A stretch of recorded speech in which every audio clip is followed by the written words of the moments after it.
Mama never say ma PENDREAM TV. PENDREAM TV there osia dem yopo. Chief Justice Assembly I can't. Yeah. You see, I take a certain twist. And Rabbi who are brandy and Franka Cranka on furnace also by demonstration you said then and you Nanabi. It's on your friend. Nanabi. You could see clearly say the issues are a honor or must sway the conversation and people are pursuing a certain political agenda. Yeah, my culture say Yakotuaba, not Ghana for concern about our judiciary. That there is the need for us to prune it. Because one institution are aimed to mean fairly. A failure in will go down. Yes.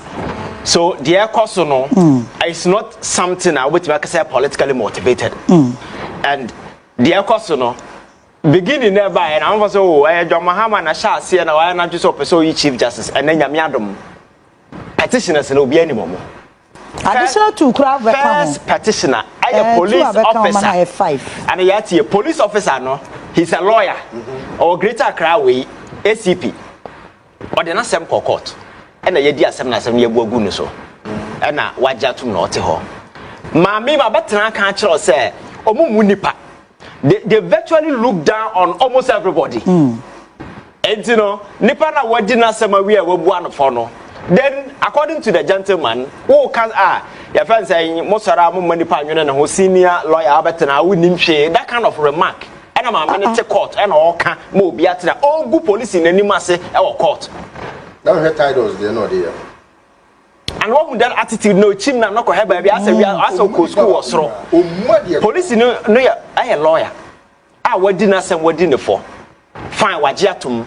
Then off record comments. And who as a disparaging comment who good anima say. And then the police officer can say I disagree with you. My man say police boy monchino. And the police officer was detained.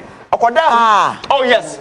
That is what happened in the petition. And you know, assembly has nothing to do with the NDC. A personal way or DOB. Okay. Yes. And then the Pakramba. Yes. Say your friend said say no the police no I'm a lawyer.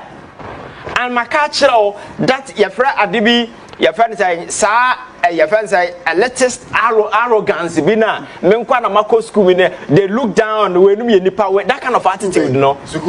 And Abra John Mahama conference we are so bold dia on team na no style we na man for free say normal and that is that because the gentleman in the petition described it say that was the same thing the posture go and read the petition team na no we must have share na about that kind of way na say nipa no or disagree with you immediately na arrest him and the police arrested the police officer and he was detained. That is what happened. So it has nothing to do with so BNDC and so the other people, no, and so there has to do with the Sika. Yes. Would you plane ticket? Chief Justice Baba, you are for 1 billion. Eddie plane ticket to America. Yeah, or my Sika. Am I 1 billion? No. How many young ladies in this country? And even 1,000 cities. But states need to 1 billion.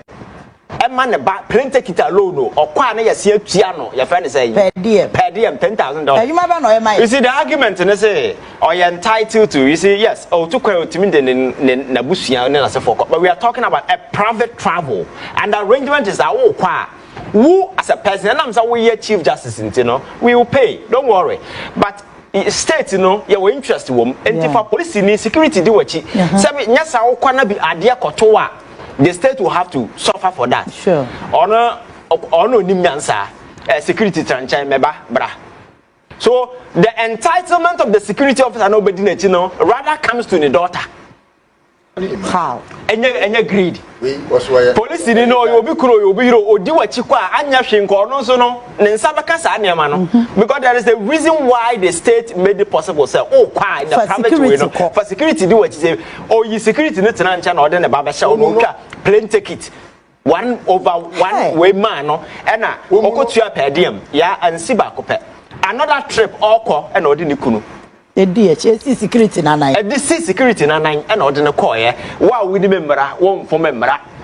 These are petitioner and otherwise no has to do with Nema so speaker issue no whole back on crowd there accusations of the man Chief Justice Marco 21 time ni ho can me go through ni nyina 21 accusations and also sadi guma me no so yes oba na obeyi ne ho ano na dia member can atwas na ya won say we in the politics enye council of state I go through all these accusations and am coming to conclusion say no asem no nyensem hunu yentimi montungu anti council of state I can asem ebia na manfo onim the composition one of the immediate past Chief Justice so yeah. Yakufu Wonim Akoto Bam for dissenting those times, you know. She's a retired Supreme Court Justice bench Council of State in Hubi. And a mommy way NDC ni Betty Bodidrusu or a former Attorney General. Yes. Oja ho sa in the so I'll be any baby free ba. Omunyake kan hubi. So when it comes to Emra, former Chief Justice also former Supreme Court judge. So these are issues I won't mean to say petty kekena. But I'm not sure that John Mahama can even pick a phone and call for Yakufu say I don't know any merit, money merit. The president cannot do that. He cannot call Akoto Bamfo and tell her say yes, it means that some more cannot credence wom. So by saying a political party jita any and John Mahama bae nipo mo luso mo jima high profile individuals bebre. Why is MPP not speaking for those individuals? Na mum we no mo kasama no. Enra tamale say your friend saying CEO no that tamale teaching hospital no. See you know the. I don't think that you on your press conference. Yeah. So you see that kind of attitude, you know. I say I don't know omo nkwa na betimi aye obi kwaya I wouldn't nyansanti nisa wona we yet because petition I can say me. Are you aware say Shraj boss your first president Mills and appointed no MPP political a lot on pre on Richard Niama omukwa petition so omoye MPP for throw petition the command John Mahama say ma me na oya Shraj boss no we disika Shraj boss in status at say justices of the high court na say for no or throw petition the command say ma me na disika John Mahama je petition no go through set up committee mo go through at the end President Mahama remove Shrad boss. I remember that. The Shrad boss was appointed under NDC, but Ednam said they're not air cost no equity and President Mahama removed the Shrad boss. The same MPP or no Nimuni pass send the petition that command John Mahama will follow through the constitution. And if he's following through the constitution, what is your business?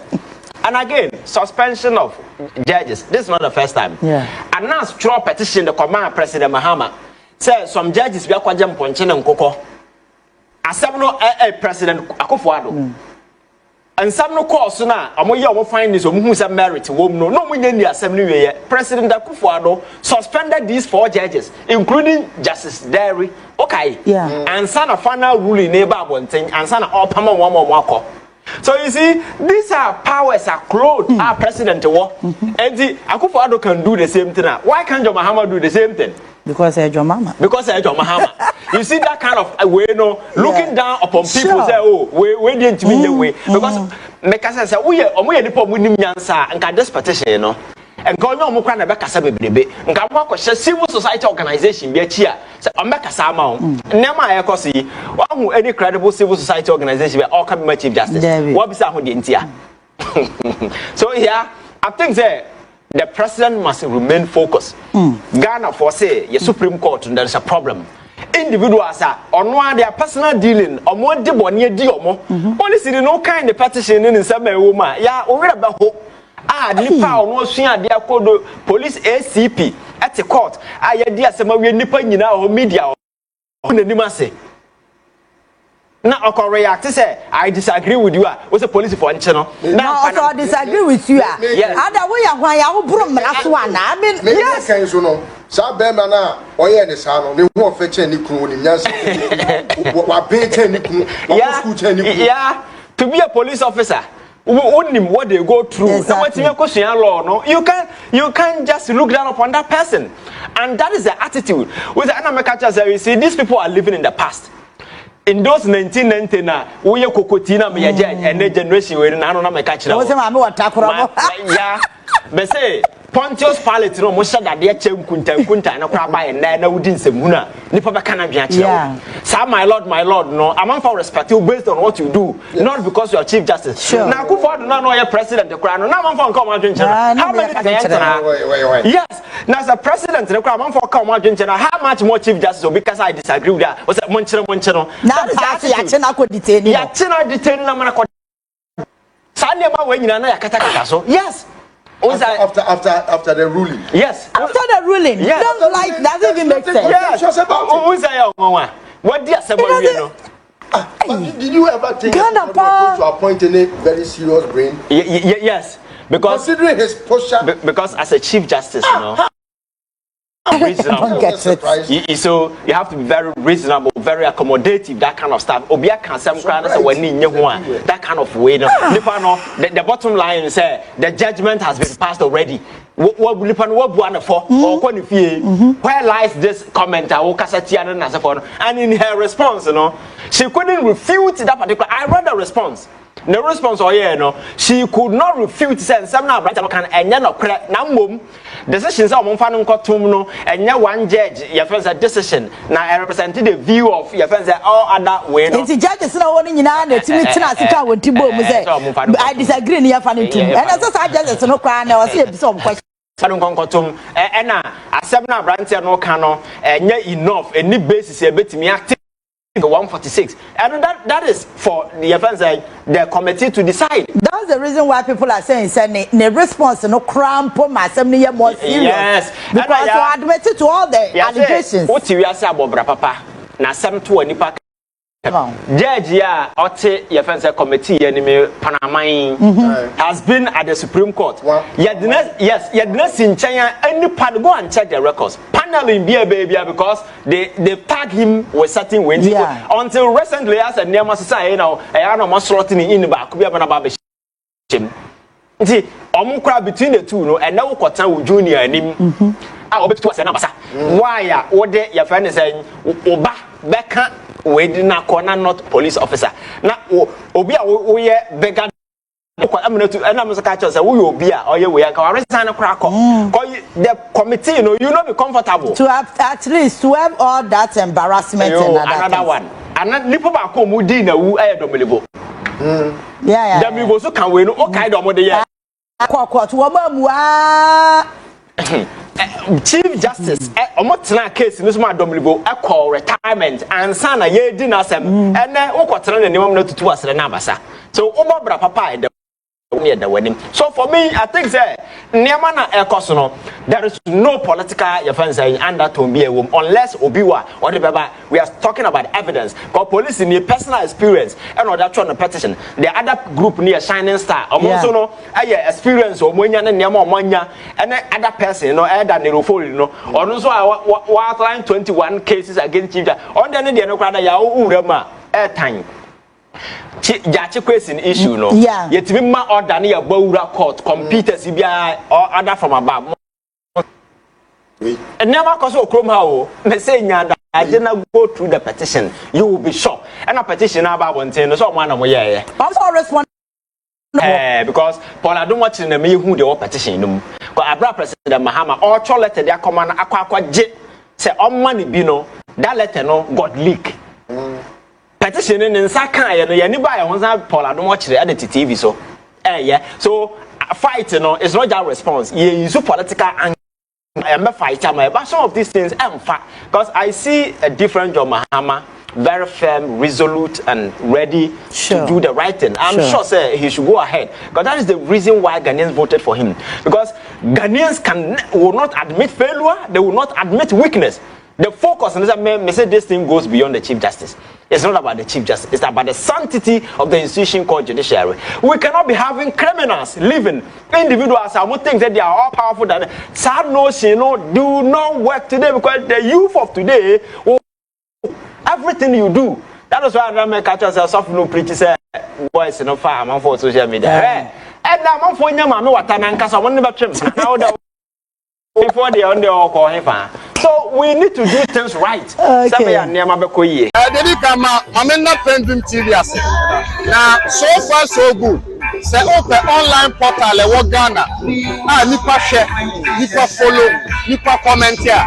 To my best of knowledge, without any biases, PENDREAM TV.